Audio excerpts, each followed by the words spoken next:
What's up, everybody? Welcome to another Youpreneur Chit Chat video. This month I'm joined with my very, very good friend, the beautiful Amy Porterfield.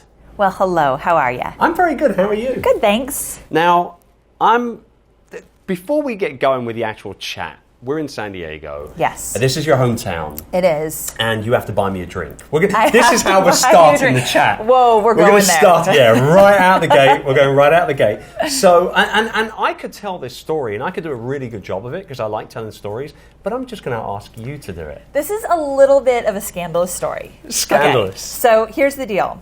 As you remember, we were at a bar in Portland. Yes. And we had a few drinks. We were having a good time. That's where we should stop. Probably. But carry on. Probably. But we keep going. Yeah. So there's this guy that came into the bar and he says, I've got this, he showed me a tattoo he had. Right. And it was a scandalous word on the inside of his lip. Yes. And I thought, like inside that. down here. It was disgusting. Right. And I thought that's the weirdest thing and the weirdest word to put there. Right. And so, as you remember, I said, Chris, if you can guess what word he has tattooed in the inside of his mouth, you get 3 guesses. And if you guess, I will buy you a drink for life every time I see you. Yes. And somehow or another, you got the word. We are not going to repeat the word. It is terrible.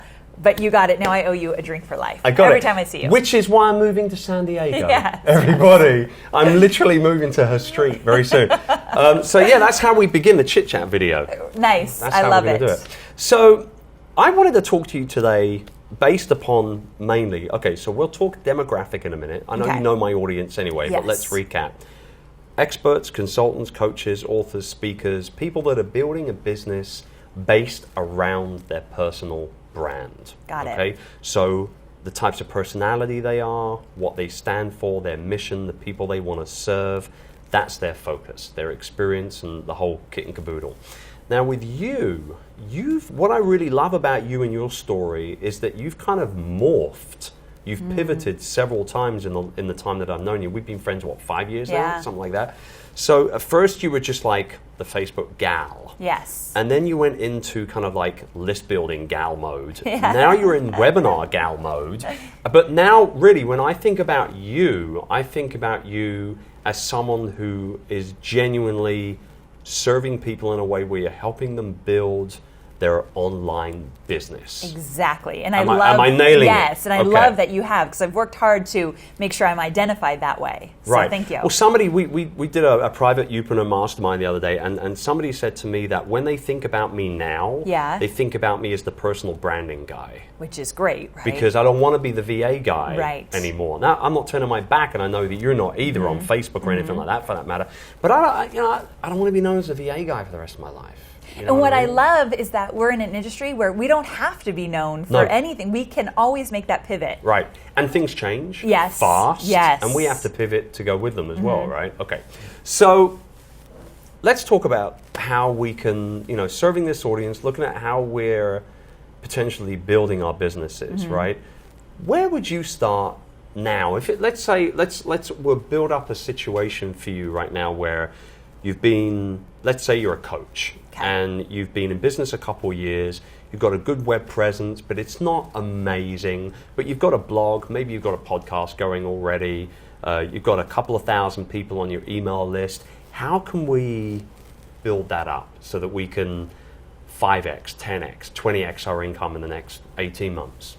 So I'm a little bit biased, but I do think this topic that I'm going to talk about is really valuable for coaches, consultants, and really your entire audience, in that I think if you've been working one-on-one, trading dollars for hours for a while, or if you've been working with small groups, creating an online course could be a really amazing, valuable asset for your business. I love that. So I'm all about teaching, that's my latest program I'm working on, all about teaching people how to create an online training course that they can use again and again and again.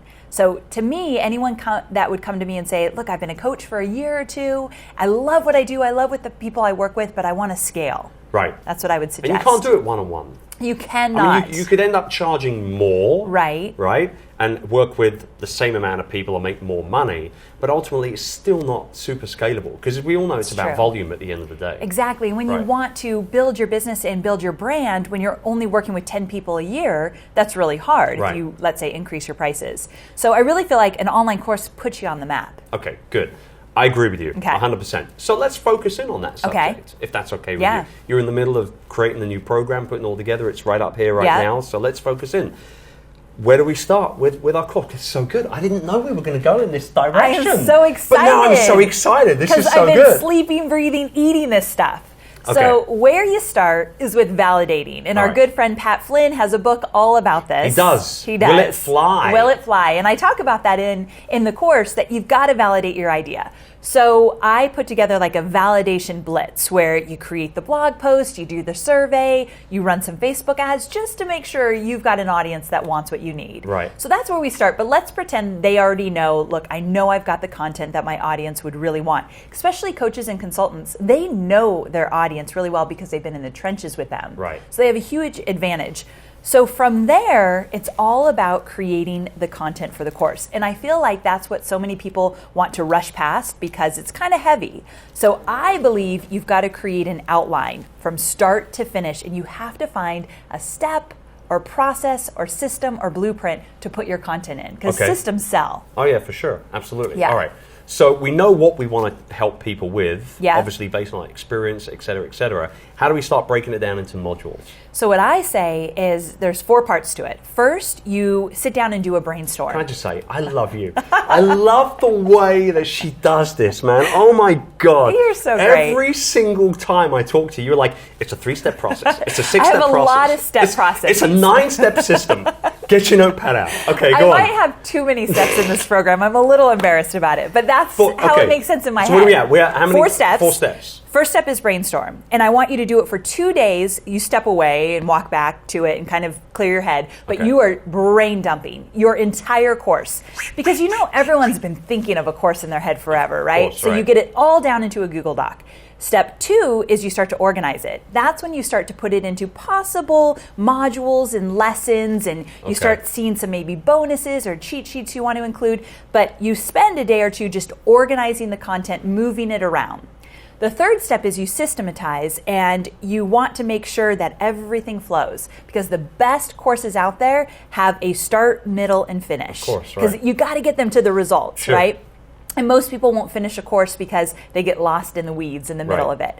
So I say systematize it in terms of finding the flow of your content as best as possible. Again, you're moving things around, you're seeing what you've missed, you're doing a little research, you're filling in all the holes.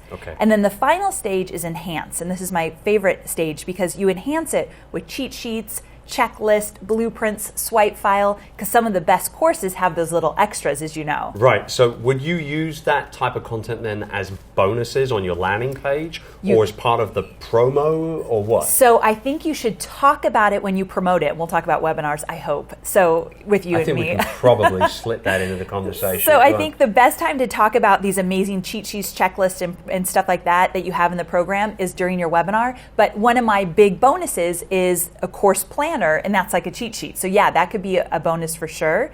So let's talk about that. So once you have it fully outlined, you go through the full 4 steps, and I say take a full week. It's so important to have your content outlined because now it's done. I call it your content outline masterpiece. This is your course if you do the work. Okay.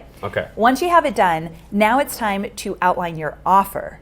And that includes what you're promising, what the content is, and you've already done that work, your bonuses, your guarantee, and what you're going to offer in terms of support. Are you going? So let's walk. You want to walk through those real fast? Yeah, let's do it. Yeah. Okay. So first, your promise. What is it that you're promising? What are the pain points you're solving? What are the results you're going to get people? You just got to get really clear there. 2, is it a system, a process, a blueprint? What is the content? We've already done that. 3 is, what does the support look like? So are you going to offer a private Facebook group or a forum? How often are people allowed in your program, which is really important? You know, the lifetime or 1 year, whatever that might be. You see that right there, let's hit the pause button for a second. That right there I think is probably one of the biggest sticking points for a lot of people, or procrastination buttons for a lot of people, where they think well, I don't want to be servicing people forever. Exactly. Like you can't have, I mean, for me, the idea of lifetime scares the bejesus out of me. Yes. From a marketing perspective, from a guarantee perspective, and just from a management perspective as well. It's true. Have you ever done lifetime? I have for my last few programs. And lifetime confuses me a little bit because what does that mean? Till I'm 90? Right. Right? So I start to look at it, as long as this program is being sold, you get access into the program. When I do not do lifetime is when I'm constantly having to update it, like my Facebook ad stuff. Right. They only get 1 year because that is too much work. Yes. With a webinar course or a courses course, I don't have to update it all the time. No, of course, because I mean, the best kind of content is evergreen anyway. Yes. We know that, right? Okay, all right. So I hit the timeout button. Go back in. Okay, so that was all about support. What kind of support are you going to offer? If you can offer some one-on-one, or if you get active in that Facebook group, the value of your program goes up instantly. Right up through the roof, right? The next one is bonuses, which you mentioned. So when you're outlining your offer, you want to make sure you have some amazing bonuses. And bonuses should enhance what you've already created or make your students' life easier by fast tracking them through the whole process. Small wins, quick wins, yes, the whole deal. Exactly. Okay. Or like in one of the cases I did with this course is the bonus is how to launch the course, because that's not what the course is about. The course is about creating the content and putting it all together. Right. All the technology, all the outlines, all that good stuff. But I knew they'd want to also know how to launch. Right. So I made that part of the bonus. See, I love that so much because I think that's where a lot of courses fail. They kind of show you how to do whatever you want to do, but then not actually how to execute on it. Exactly. So my question was going to be, what kind of content should a bonus be focused around? And you just answered it. It's something that truly does enhance the course itself. Yes, okay. and really locks in that they're going to get results, because if they get results, you look amazing and you've got great testimonials. And they'll love you. Yes, and they'll buy for from life. you over and over again. Exactly. Right, okay. So I think bonuses are an important part of the offer. And then the guarantee. So what does your refund policy look like? How soon can somebody, what's the refund period? And I've changed my tune on refunds. Yeah, let's dig deep a little bit on this. Yeah, I'm so curious. it used to be 30-day refund, anybody gets a refund. And my refunds were around 10%, which, is okay. I think industry is, I ruined your pretty thing. There's continuity. You told me not to. We had this conversation. Dang it. I knew I'd have to get so in there. Good. And you know what I love about it is that you stopped and you commented on it instead of just letting it go. You stopped. I knew this thing was important here. Okay. So the guarantee, I used to do 30-day guarantee, 10%. no questions asked, about 10%. Now for me, knowing you the way I do in your stuff, the way I do, it's so high quality all the time. That surprises me that it's even at 10%. So and that's a great point. I have always been incredibly aggressive with my marketing. Right. I go out there, we spend tons of money on Facebook ads, Right. so I'm attracting a cold audience. Right. So when I do that, I know I'm going to be around 10%, but Okay. no longer. So then, when we came out with our $1,000 courses, we decided we want to attract people only that are 100% focused on getting results. Okay. No tire kickers are allowed. Right. So what we did is we did a 60-day money-back guarantee if you jump through 20 different hoops to get there. You have to do the work. Okay. So like with my webinars course, you have to show me your entire slide deck, your recorded webinar, the Facebook ads you used. Like, I can't get your results if you don't do it. So your guarantee basically says, I'll give you your money back in 2 months. Yeah. If you've done all this. All of the and work. you're still not happy. Yes, and you have to spell it out. Okay, so how, do they literally need to send you slide decks Yes. and recording links? So we use a kind of like a survey So you software. get people to work for their refunds. Yes, and there's I like a love that. software where they can upload all the screen grabs and everything like that. And we are at between 2 and 3%. I love that. Yeah, so I love it too, because some people that try to get a refund right away, they're just afraid. They're scared that, I just invested all this money. I can't do this. Right. I'm too new or whatever. Right. And we push them like, you can do this. And then we never hear from them again. And Right. then I shouldn't say that. Then we hear from them maybe 3 or 4 months down the road with amazing results. And like thank yous, like thank you for keeping us in the program. Interesting. So Okay. yeah. So just to recap, the outlining your offer means you've got your promise, your content, the support, the bonuses, and the guarantee. You want to think about that when you're putting together a course. Okay, love it. All right, what's next? So from I'm there, just going to let you just keep talking. Oh my Because this goodness. is what she does best, everyone. he's Oh my testing me God. because I need to make sure I know this stuff. Do you remember, let's have a quick pause for a second, just breathe. Okay, Just relax. I'm gonna breathe. Do you remember when me and Pat did our live one-day business breakthrough Yes, in San Diego? loved Was it. Last year? It Or feels the like year maybe before? 2 years ago. Yeah, I don't know. okay. And you came that day and you sat and we did like kind of like a live Q&A type thing with you in the audience and the people at home online and all the rest of it. And I remember that evening when me and Pat were back at his place and we were sort of decompressing after the day.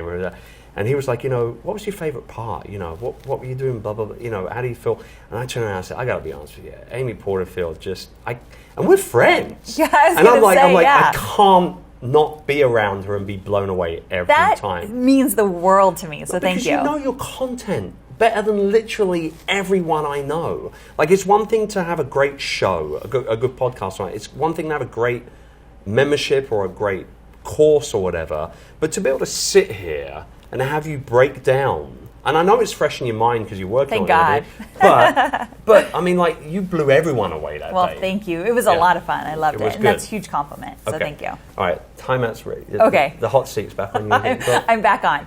So another thing most people ask with courses is, what should I price my course? What should I charge? Right. And I won't get into all 7 steps because, quite honestly, I don't know if I would remember them all right now, even though you just gave me a huge compliment.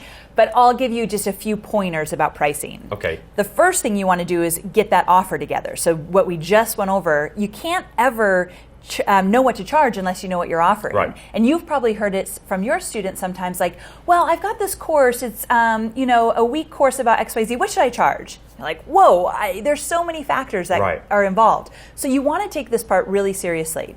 So 1, get clear about what you're selling.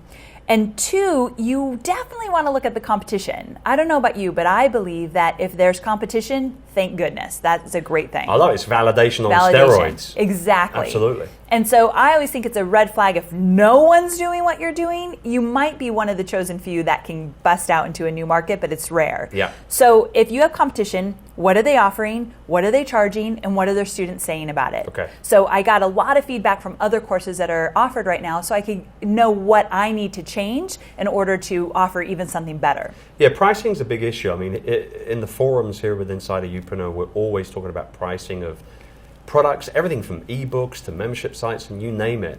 And I think overall, and I don't know how you would agree with this or not, but I'm curious to see your feelings on this.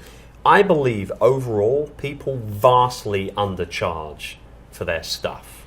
What's your take? I think that you're right, except that I hate when someone says right away, you need to be charging more before they know anything about the person's market or industry. And I think that happens more often. I go into masterminds and right away I'll say, okay, my product is $297. Oh, you need to charge more. Right. You don't even know what I'm offering. What it is. Right, but you're right. When you dig deep, most people are probably not charging enough. And I wasn't for a long time. So I totally get that. And here's something about pricing that I say in the course is that if you can get to premium pricing, it's a whole different type of business. You attract people that are the go-getters. They've got skin in the game. So I do love premium pricing. Plus, they complain less. And a lot less. Let's talk about that for a minute, right? Low-price product. More sales, maybe, possibly, very probably. Yes. But more headaches, more refund requests. More support tickets. Right. Yes, you're right. Okay. So I do love, and I talk about that in the pricing, I do love the idea of premium pricing when you make sure that you can offer 10 times the value of that. So definitely important. And when you do charge premium pricing, 2 things I love to do. 1, payment plans. So I think payment plans make a huge difference. I've done courses where I've launched them without payment plans and with, and I see a dramatic difference in sales.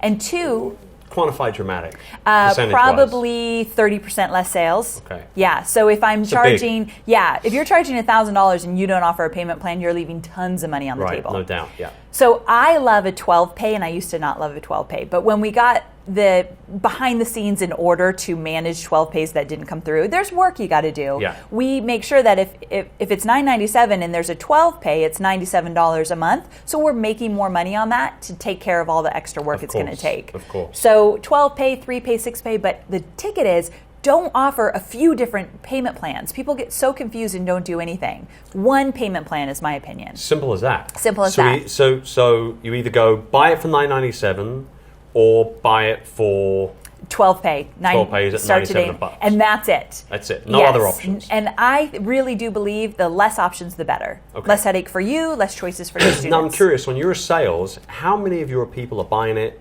on payment plan and how many are buying it outright? About 30% outright. The rest of them are on payment plan. How do you feel about that percentage? I love it because I was just telling you off camera, I feel like all of a sudden I have a continuity program. Right. I used to never make money every single month. And when it's feast and famine on a launch, it's a scary feeling sometimes. And I launch a lot. So now money's coming in every single month. And for me as a business owner, it makes me feel more confident and secure. So I actually love it. I mean, my kind of feeling on it is that what I would be scared about, and I totally agree with you, that there must be a payment plan, because you are going to be leaving cash on the table. There's no doubt about it. But what do you do? I mean, what happens 4 months in, 5 months in, maybe 8 months in, where someone says, I can't afford to pay anymore, or I don't want to pay anymore? You've obviously got systems in place to make sure that, I mean, how do you handle that? Because they could quite easily just cancel a payment via their card or PayPal or something like that, right? So we actually take this really serious. And this has evolved over the years, but we have a system where we send a series of letters and then it goes to collections. So, wow. I know. And Amy Porterfield. And I'm such a nice girl, right? I know.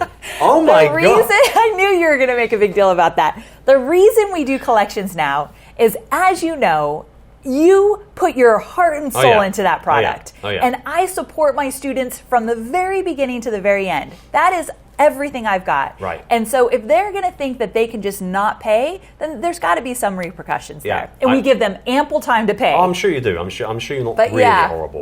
But we do use collections now. That's interesting enough, because I mean, I know a lot of people online that do that, and they just kind of say, 6 months, oh, you know what, okay, whatever. But I kind of like the idea, and I'm more old school. We're roughly the same age. I think I'm a couple of years older than you, actually. But like, we're a little bit more old school in our mindset, I think. so too. Like, and you don't say you're going to pay something if you're not going to. Pony up, baby. Yes. Pony the hell up. Absolutely. I agree. Get your money. Always get your money. All right. Okay. So important. Okay. So pricing. So pricing. Go back. That part, incredibly important. You want to look at the competition. You want to look at your offer. Don't make any decisions before your entire offer's on the table and you know what you're going to give people.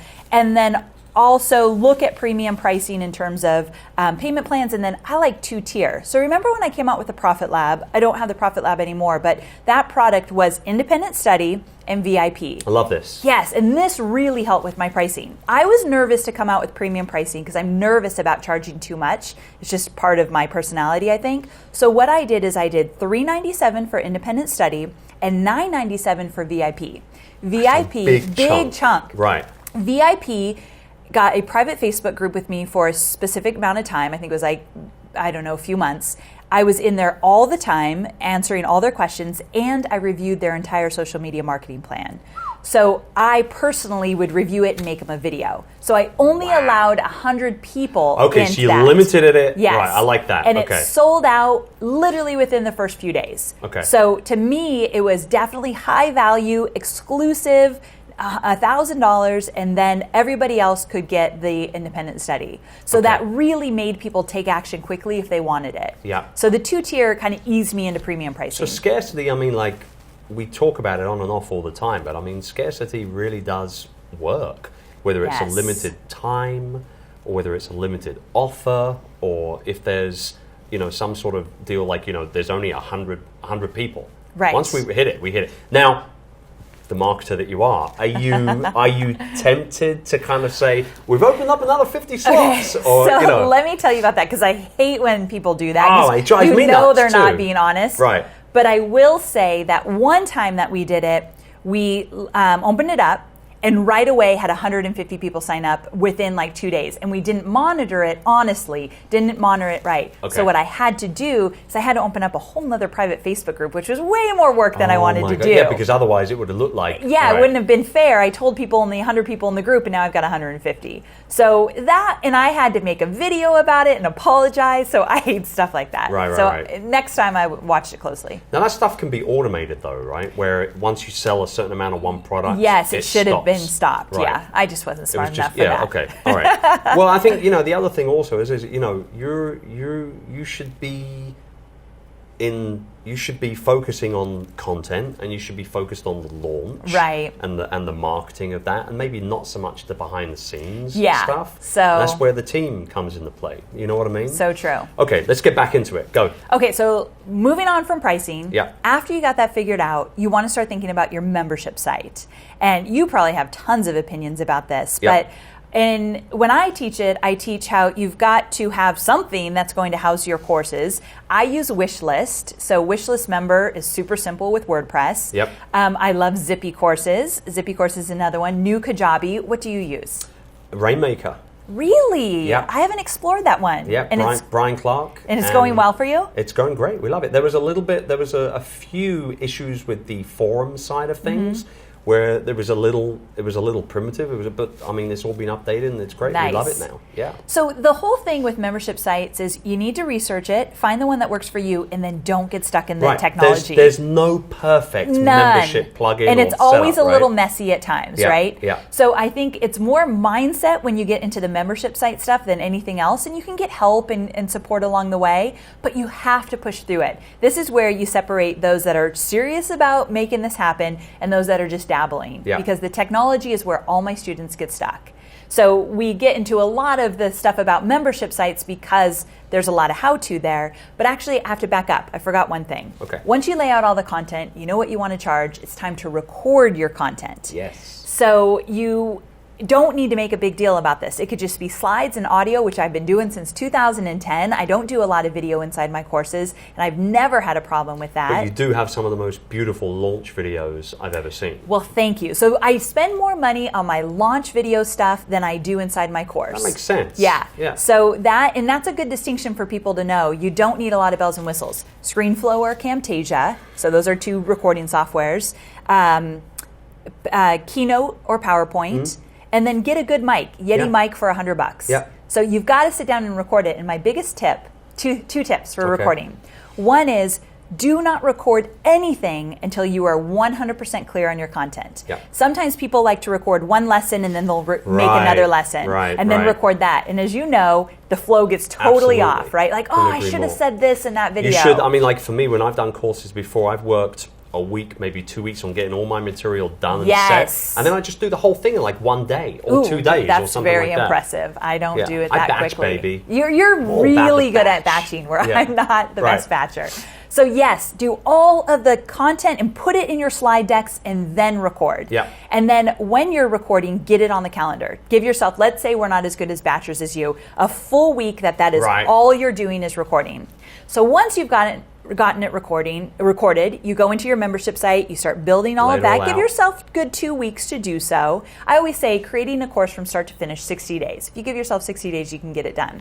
So you do your whole membership site thing, and then from there, you've got some options. You could beta test if you want. I know not everybody does, but they love the idea of it. Yep. So you can get some people in there for free and go through it and kind of survey them to see what they think. And then my last tip I would say is to create a new member onboarding sequence. And this helps immensely with refunds as well. Right. So the minute someone joins your program, they should get a welcome email and remind them that they've just made an amazing decision, because buyer's remorse is alive and well. And so they invest the money and think, maybe I'm not right for this program. Right. So you reassure them with that first email and you give them their login details. From there, follow up every few days or once a week, however you want to do it, with emails that inspire more than anything else. Yeah. You want to talk about the content and point out the important parts to pay attention to, the areas where you might go down what I call that entrepreneurial's rabbit hole, where you get stuck. But more than anything, you've got this, you can do this, and tell them stories of inspiration of other people, because that's what most people are struggling with to get through a course. I just went through the whole thing. I had not planned on doing that. Oh my God. Okay, so to wrap up then, let's talk on one specific, you talk about rabbit holes. This is a rabbit hole right here to wrap up. Do you open the doors, do a big launch? Ooh, good question. And then close them up? Good question. Or do you open, do a big launch, and then keep that baby open? Keep the sales coming in for months and months and months and months. Do you do that? Great question. If I had just created my very first course, I would use webinars because I told you we would talk about those. I would 100% use webinars to launch my course. And so my entire launch would be around live webinars. I would have a start open date and a close date. So cart open, cart close. And I would do that for about 2 weeks. I would close the cart, get some people through the program, get all the cobwebs, worked out, anything that's kind of not working, and clean it up a little bit, and then I'd probably open it again for evergreen just a few weeks or a month or so after. Be careful though of the promises. You cannot close the cart and say this will not be open again for a year. Right. And then you're the jerk who opens it up 3 weeks, a month later. Right. What I did is I did a start to cart open, cart close with my webinar course. And then about a month later, we opened it again, but this time you didn't get the same bonuses, and we changed some things around, so it wasn't the exact same offer. Some people like to increase the price as well. You do this like promo offer in your first live launch. Right. But the live launch gives you so much feedback you'll never get with Evergreen. So that's what I would do.